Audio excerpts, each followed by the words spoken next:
మీ తమ్ముడు ఏ తప్పు చేయలేదని మీరు బలంగా చెప్తున్నారు కాబట్టి ఏ తప్పు జరగలేదని కంప్లైంట్ ఇచ్చిన అమ్మాయి కోర్టులో చెప్పగలిగితే ఈ కేసు క్లోజ్ అవుతుంది. వీలైతే ఆ అమ్మాయిని కన్విన్స్ చేసే ప్రయత్నం చేయండి. Sure, thank you so much. ఇక నేను ఉంటాను.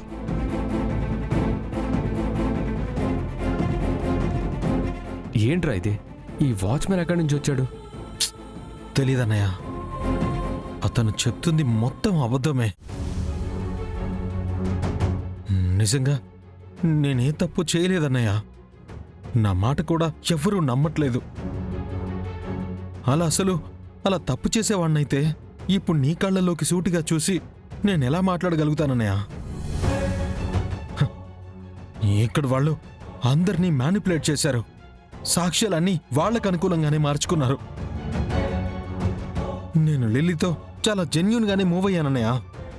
తన మీద నాకు కొంచెం కూడా నెగిటివ్ ఒపీనియన్ లేదు. కానీ అసలు తను నా మీద ఇలా కంప్లైంట్ చేస్తుందని నేను అనుకోలేదన్నయ్య. ఏంటో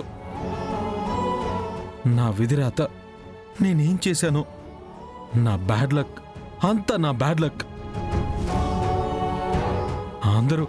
అందరూ నన్ను ఒక తప్పు చేసిన వాళ్ళ చూస్తుంటే చచ్చిపోవాలనిపిస్తుంది.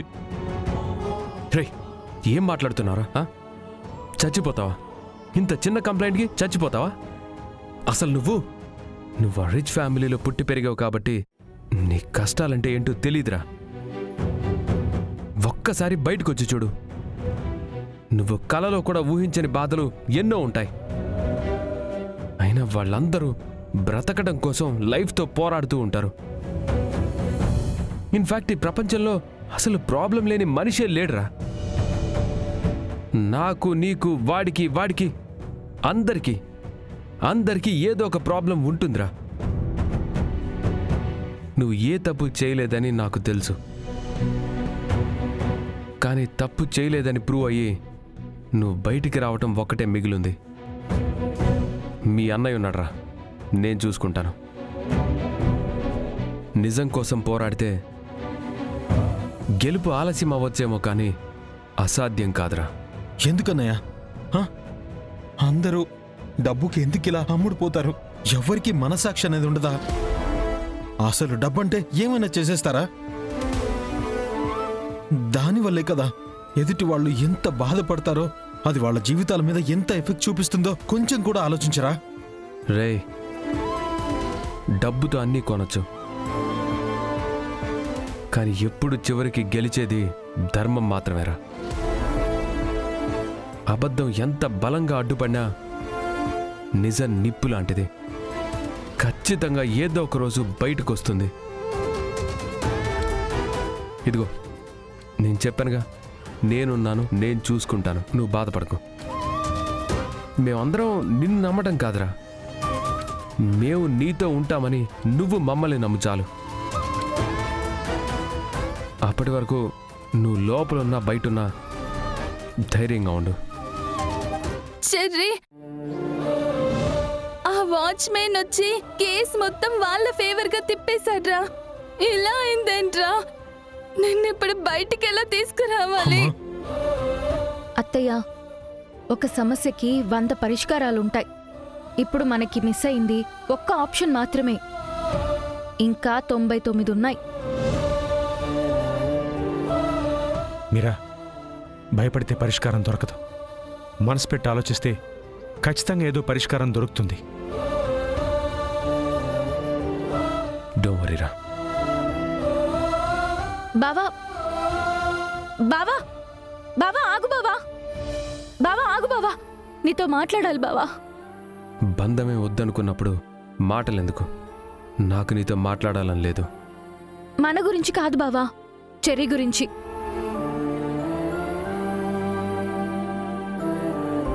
చెప్పు.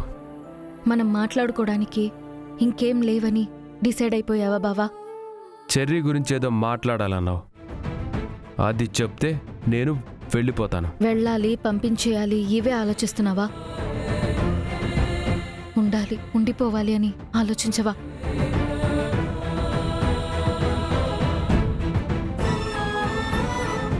నాతో మాట్లాడకుండా ఉండలేని స్టేజ్ నుంచి మాట్లాడాలి అన్నా ఉండలేని స్టేజ్కి వెళ్ళిపోయావా?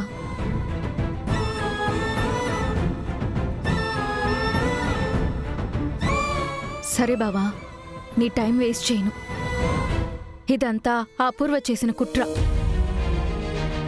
చెర్రీ తన కూతురికి భర్తగా ఉండడం తనకిష్టం లేదు. అలాగే ఆ ఇంట్లో నాకు సపోర్ట్గా చెర్రీ ఉండడం కూడా తనకిష్టం లేదు. అందుకే తనని ఇంట్లో లేకుండా చేస్తే ఆ తల్లి కూతుళ్ళిద్దరూ హ్యాపీగా ఉంటారు. నాకున్న సపోర్ట్ కూడా ఉండదు. అదే బావా వాళ్ళ ప్లాన్. ఇదంతా అపూర్వ చేసిందని నాకు బాగా తెలుసు. కానీ ఇప్పుడు అపూర్వ గురించి కాదు, లిల్లీతో ఎలా నిజం చెప్పించాలని ముందు అది ఆలోచించాలి మనం.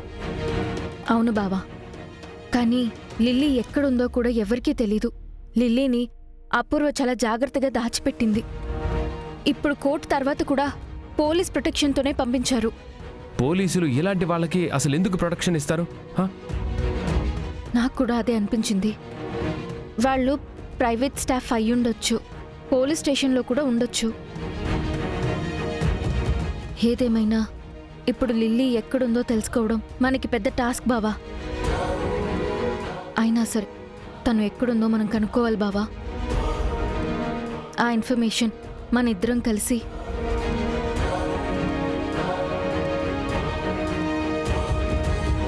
అంటే మనిద్దరం కలిసి వెళ్ళి లిలీతో మాట్లాడదాం. ఓకేనా బావా? నీ హెల్ప్ నాకేం అక్కర్లేదు. నా తమ్ముడిని ఎలా కాపాడుకోవాలో నాకు బాగా తెలుసు.